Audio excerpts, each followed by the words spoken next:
it seems you've no more might, still His grace is sufficient. They give a dowry. The dowry goes to the girl. Remember, in the case of Bethuel, Rebecca was given gold, gifts. I know in our culture, lobola goes to the parents or the guardians, but in the Bible, lobola will go to the girl. Whether we believe it or not, but that's what used to happen. You can go and read in the case of Rebecca. She was given gifts by Eliezer. There were certain things that were given to the family, but certain things were given to the girl, the bride. This is a Jewish wedding. He will give these gifts, and then he will tell her, I am going to prepare a place. He will tell her, I'm going to prepare a place. He will say, in my father's house, meaning in my father's land, there are many mansions. I go to prepare a place. That didn't mean she's going to stay in the same house with the father. No. It's big land. It's big property. One of it is, I'm going to prepare. I could not have prepared if I didn't have a commitment. But I leave you with a gift. If it were not so, I would have told you that in my father's house, there are no mansions. There's nothing. And then he will tell her, I am coming. I do not know the day or the hour when I will come. My father knows. The servants also don't know. Now it's making sense to you. Why Jesus said, even the angels don't know. Even myself, I don't know. The Father knows. Why will the Father know only? Because the Father has to test that girl to see if she's getting married to his son because she wants to possess his riches. And she's hiding something. Because there will be others that will get married when they are already pregnant with another boy from another village. And because she met a prince, she will say, well, this is your job. And quickly let's get married. Then the one who will inherit the kingdom, it's what the Bible calls illegitimate child. But if you use the language that the Bible really uses, it says a bastard, illegitimate child. He will become an heir. A bastard will be an heir. Illegitimate child will be an heir. So the father will say, we'll try this girl.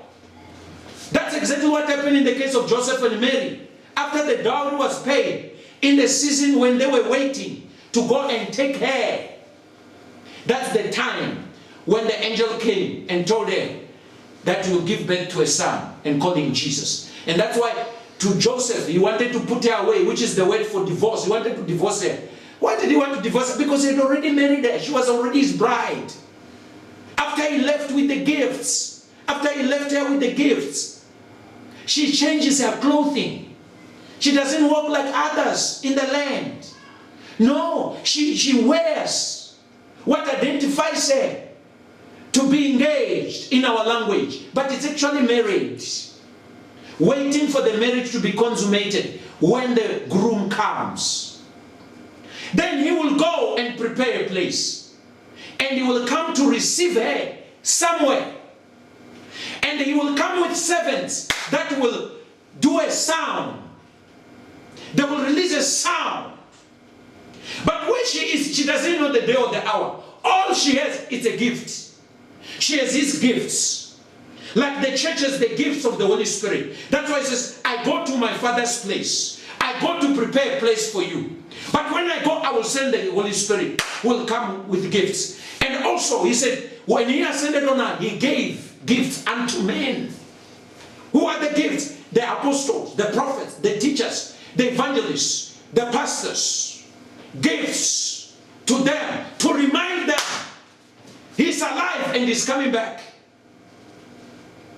He will leave the girl with gifts. She has got necklace, earrings, nose rings, all kind of rings. Every time she sees it, it reminds her she belongs. She belongs to a man who has redeemed her. He has already redeemed her. Our Redeemer liveth. I already belong. I am bought with a precious gift. I was too expensive. I belong to him. That's the gift. When you see prophets prophesying, you see men and women of God healing the sick, delivering the people, preaching the true gospel, and people hearing it. That's the manifestation of that gift that's supposed to remind you, I am just a gift. You are part of the bride, the groom is coming. Years later, or a few days, few months, even a year, the son, he will be told, stand up, it's time to go. Sergeant so-and-so, General so-and-so, so-and-so, you go with my son. Your job is to sound the trumpet. Your job is to open the gate. Go get the bride. That's what the Bible says. When Jesus got to heaven, his father told him, sit down. Sit down. I will tell you to rise up and go and take the bride. The church is part of the bride. The bride of Christ is all the saints that have part in the New Jerusalem. This will help you understand the marriage supper. The reason is the whole relationship is understood that way. It's like the bride and this groom. When he comes to take the bride, you have to finish it with a feast. The marriage supper. Telling us the relationship between Christ and the church of the saints is like that of husband and wife. And in the Jewish context, they understood it. They were not confused about it. And why there will be a marriage supper. It's to receive the bride. In this case, all these maidens, they went out. Because he delayed the coming. Why did he delay the coming? For the reason known to the Father. In our case, why has Jesus not come back yet? The Father knows. Many people are not ready. That's why the church must say, be ready, he's coming. Be ready, he's coming. Be ready, he's coming.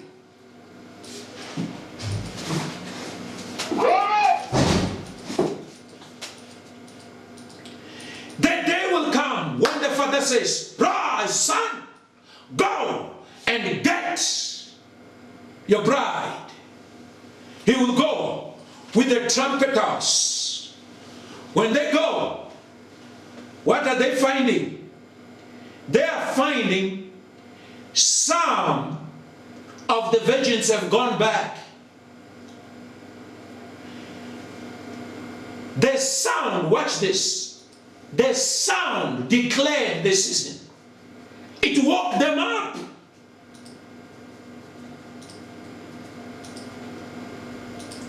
But their lamps were off.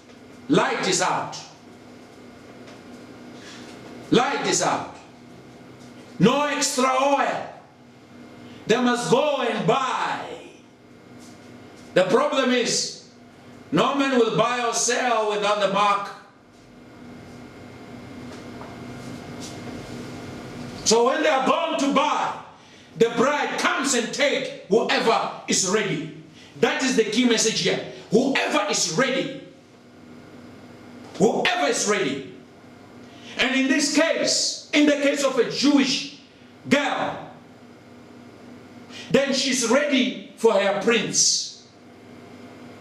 But we know in the case of Samson, when he came back to take her, he found her, she was given to the best man in his wedding. That's why he burnt the fields. He was angry. Thinking, I will go and you take my bride and give it to somebody else. Even her, she agreed. Even her, she agreed. While she was waiting, others started to go back into drinking. Others started to go back to their old ways. Others are even challenging. Are you sure he's going to come? Are you sure? I think he has forgotten you. He doesn't exist anymore. Even others will even say, you have been telling us that he is coming, and you tell us with these gifts that he is coming. This is a sign that he exists and he is coming. When is he coming? Get yourself another suitor here. And others get suitors. But those that are ready, those that have purified themselves, those that have cleansed themselves, when he comes with that sound, it's open unto them. They wake up and they will march in. When they march in, the doors are closed. And when those ones now come back and say, Lord, Lord, open for us. Open for us. He answered, I don't know you. I don't know your voice. He said, I don't know you. I don't know who you are. You are not ready for me. Be ready. Be ready for the Lord. All manner of sin needs to be repented of. Jokes aside, this is a serious matter.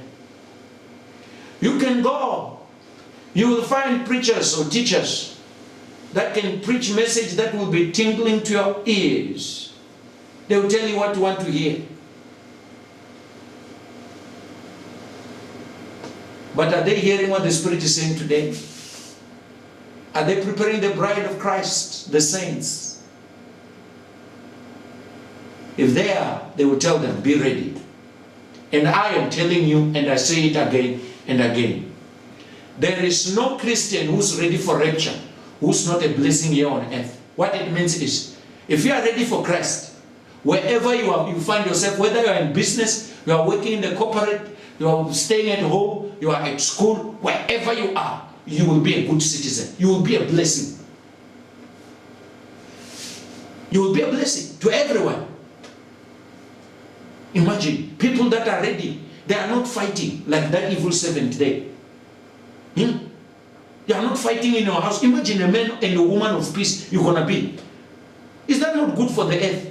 I know people sometimes they say, oh, too heavenly minded, not good for the earth. Those are people that are too earthly minded. They are not good for heaven.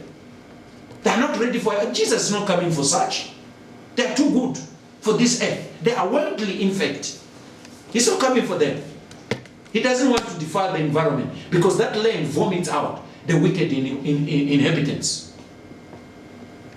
So for you and me, this readiness means I will be good to my neighbor. I will be good to the people I live with. I will be good. I will be effective. I will be a blessing.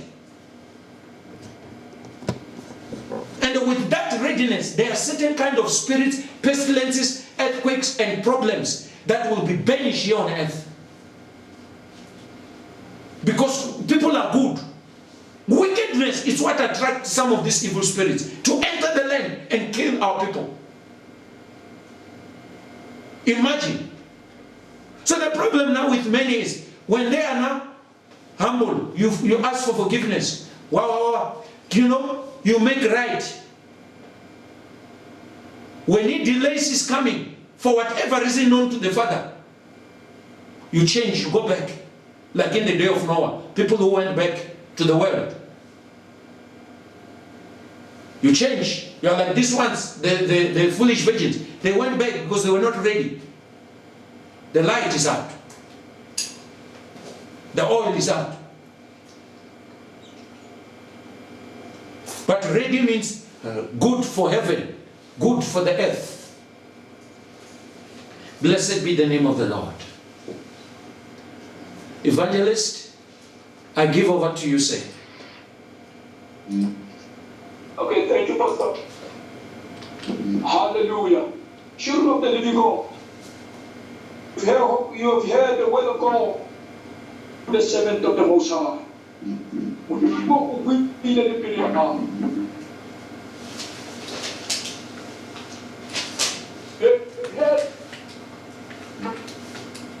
Not born again. If you were born again in the past, have lost the word and